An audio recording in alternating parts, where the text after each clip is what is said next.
Gold, trusted gold buyers. మీరు తాకట్టు పెట్టిన బంగారాన్ని విడిపించి ఈ రోజు ఉన్న మార్కెట్ ధరకు కొనబడను. నమస్కారం సార్. నమస్కారం మాస్టర్. మనవడు ఉద్యోగం కోసం ఎవరు రావటం ఏం బాగాలేదు. ఉద్యోగం ఎవరికి కావాలో ఆ క్యాండిడేట్ రావాలి.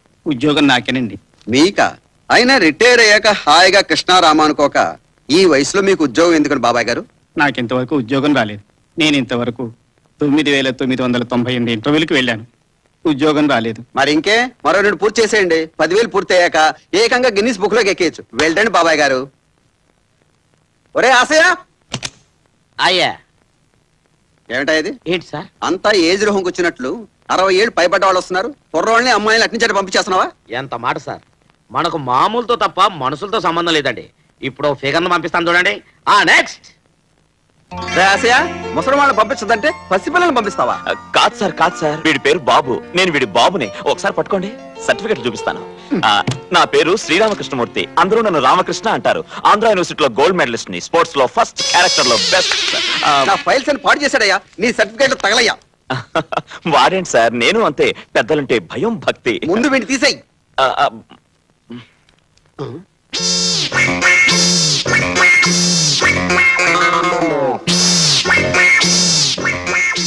Get out.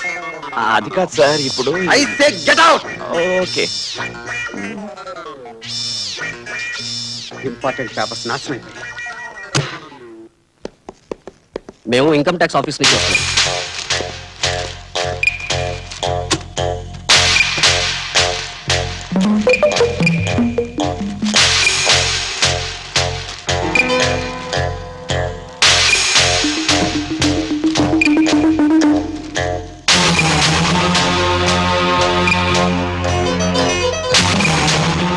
సారీ సార్, మీ కంపెనీ అకౌంట్స్ లో ఏవో తేడాలున్నాయని అవన్నీ ఒక పేపర్ మీద రాశారని తెలిసింది. అయితే అదంతా రాంగ్ ఇన్ఫర్మేషన్ తేలింది. Sorry for disturbing. It's all right. Thank you sir. Okay, it's all right. ఒరే బుజ్జకొండ, నా తెల్ల కాగితాల మీద వచ్చేసి నా నెత్తిన పాలు పోసావు కదరా, మై గోల్డెన్ చైల్డ్. ఒరే బాబు, నాయనా, ఒరే బాబు, ఇచ్చేసా, నీకు ఉద్యోగం ఇచ్చేసా. You are appointed.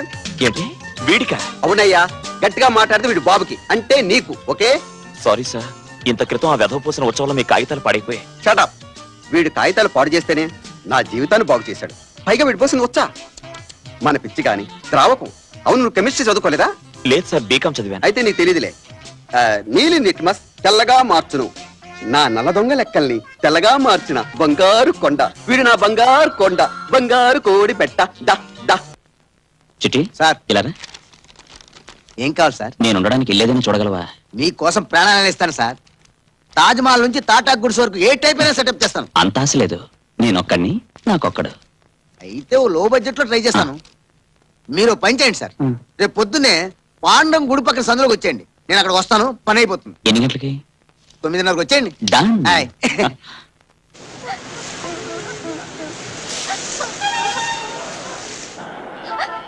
నన్ను క్షమించక్క. నర్మయ్, రాణి శిష్యుని అని చెప్పుకోవడానికి నీకు సిగ్గులేదు?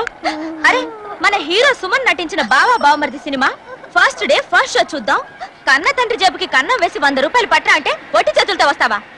నేనంటే చిన్న పిల్లని తేలేకపోయాను. నువ్వు చిన్న పిల్లాడివా? సరే, ఇంతెందుకు, నువ్వు సంపాదించి చూద్దాం. ఒరేయ్, పిల్ల కాకికేం తెలుసు ఉండేలు దెబ్బ? ఈ రాణి కన్ను కొట్టిందంటే కత్తి లాంటి వాడైనా దెబ్బ కుట్ట.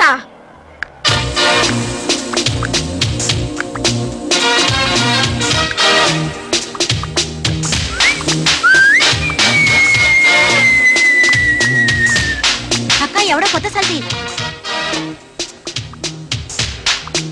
ఒరేయ్, మన బాస్ హీరో సుమన్ లేడు? ఇతన్నే దెబ్బ కొట్టి మనం సుమన్ సినిమా చూద్దాం.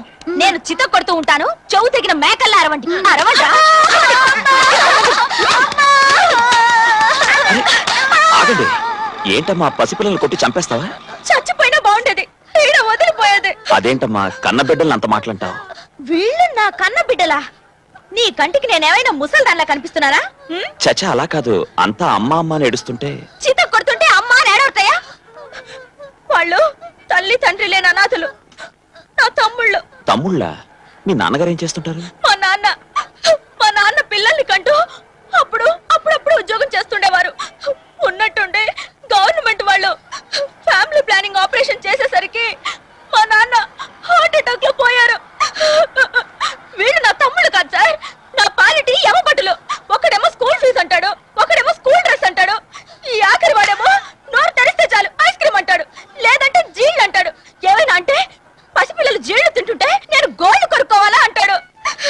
మరి మీ అమ్మగారు? అమ్మా అమ్మా అమ్మా మా అమ్మ దేవత సార్, దేవత. కానీ మా నాన్న పోయాక కృంగిపోయింది. పక్కింటి రావు గారిలో తన భర్తను చూసి పొంగిపోయింది. ఒక బలహీన క్షణాల్లో లొంగిపోయింది. మా నాన్న చచ్చిపోయాడు. మా తల్లి బతికున్నా చచ్చినట్టే. సార్, మీకు ఏదైనా అవకాశం ఉంటే ఒక్క 100 రూపాయలు ఇప్పించండి సార్, నా తమ్ముళ్ళ స్కూల్ ఫీజుకి.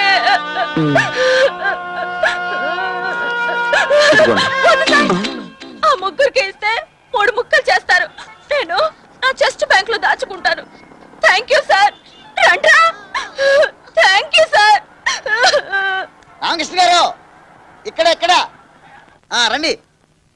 ఏమిటి ఈ బోర్డు చూసి ఆశ్చర్యపోతున్నారా? అవును, జనరల్ గా బ్రహ్మచారులకు ఇవ్వమని కదా పెడతారు. మీరేం కంగారు పడకండి. వివి నరసింహం అంటే వీర వెంకట నరసింహం, సామాన్యుడు కాదు. ఈ బోర్డు పెట్టి 2 కూతుర్ల పెళ్లిళ్ళు పావలా ఖర్చు లేకుండా చేసి పడేశాడు.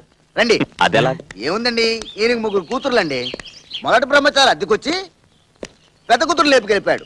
రెండోసారి వచ్చిన బ్రహ్మచారిని 2వ కూతురు లేపుకెళ్ళిపోయింది. ఇంకో కూతురుంది, ఇంకో బ్రహ్మచారి కోసం ఎదురు చూస్తుంది. మీకేం పర్లేదండి, మీకు పెళ్ళైంది, పిల్లాడు ఉన్నాడు. Gate close.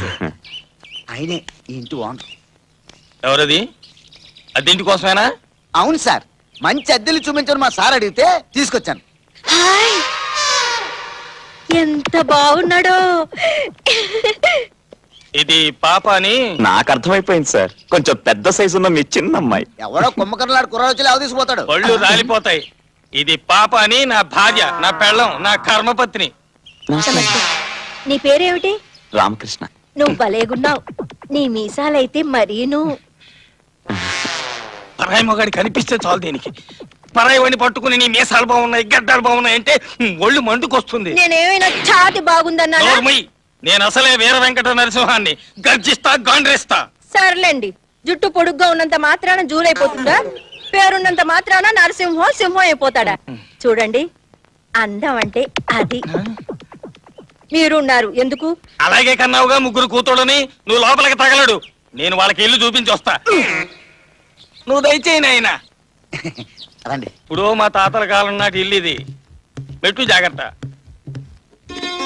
చూసావుగా, ఎండాకాలం వచ్చిందంటే చల్లగా ఉంటుంది, శీతాకాలం వచ్చిందంటే వెచ్చగా ఉంటుంది. ఏరి కండిషన్ అనుకో, ఎదురుకుండా సముద్రం.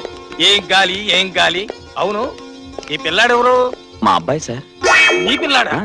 ఏమయ్యా, బయట బోర్డు చూడలేదా?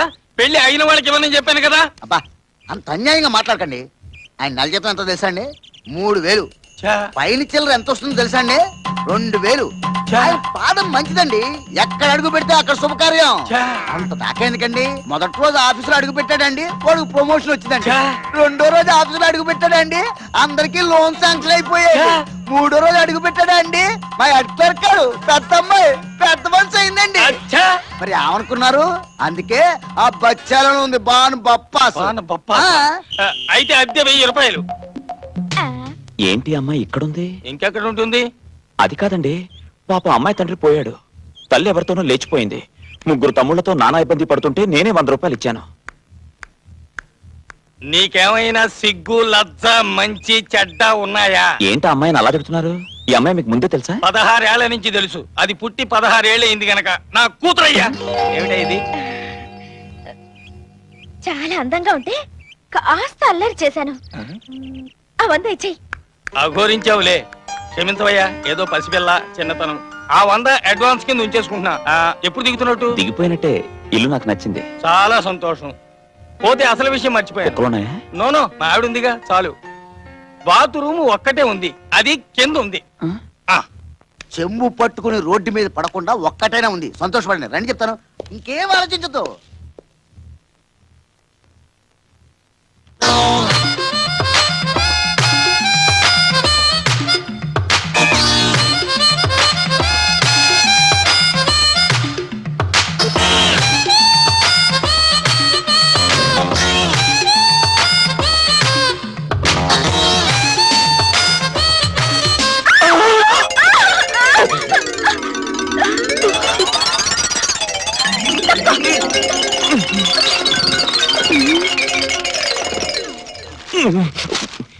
ఏమైందయ్యా? క్షమించండి, బాత్రూమ్ లో మీ అమ్మాయి ఉంది, చూడకుండా తలుపు తెరిచి చూసేశాను. అలాంటివి చూసి చూడనట్టు ఊరుకోవాలి. అంత క్రితం మీ ఆవిడుంది. పాపా, ఒసే పాపి! పొరపాటు ఆవిడది కాదండి, బాత్రూమ్ కి గొళ్ళెం లేదు, అది చెప్పడానికే వచ్చాను. ఏమయ్యా, ఆడపిల్ల స్నానం చేస్తుంటే కళ్ళు అప్పగించుకుని నోరెళ్ళ పెట్టుకుని చూస్తావా? అలా చూడటానికి నువ్వు నా కన్న తల్లివా లేక కట్టుకున్న మొగుడివా? క్షమించండి, అందుకే ఎవళ్ళ బాత్రూమ్ వాళ్ళకు ఉండాలనేది. సర్లేవయ్యా, దెబ్బకి దెబ్బ తీస్తాను. నువ్వు నన్ను చూసావుగా, అలాగే నేను నిన్ను చూడకుండా వదులుతాననుకున్నావా? మా బాత్రూమ్ కి ఎక్కడెక్కడ బొక్కలున్నాయో నాకు తెలియదు అనుకున్నావా? ఓరి దేవుడోయ్! ఎలాగూ చూసేశాడుగా, అతనికే ఇచ్చి పెళ్లి చేసేస్తే పోలా. అమ్మయ్యా, నా మూడో పిల్ల పెళ్లి కూడా సెటిల్ అయిపోయింది. ఇదెక్కడి కొంపరా దేవుడా, మగాళ్ల శీలానికి అస్సలు రక్షణ లేదు. గోడలకి చెవులుంటాయని విన్నాను, కళ్ళు కూడానా?